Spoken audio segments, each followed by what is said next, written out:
I just finished my new course regarding React testing, and in this course you will learn everything that you need to know about testing React applications. We will start with an empty folder and learn how to test React with unit testing and end-to-end testing.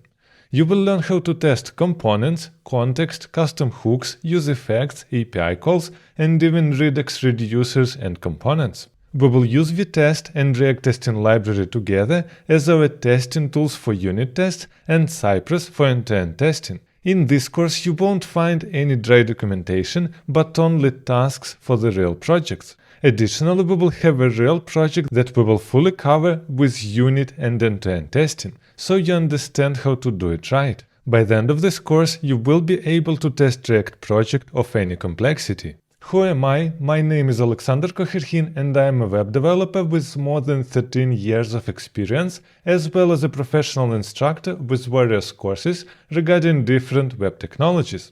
I did my best to put all my knowledge inside this course and I want to share it with you. So if you are interested, don't forget to check a link in the description box below.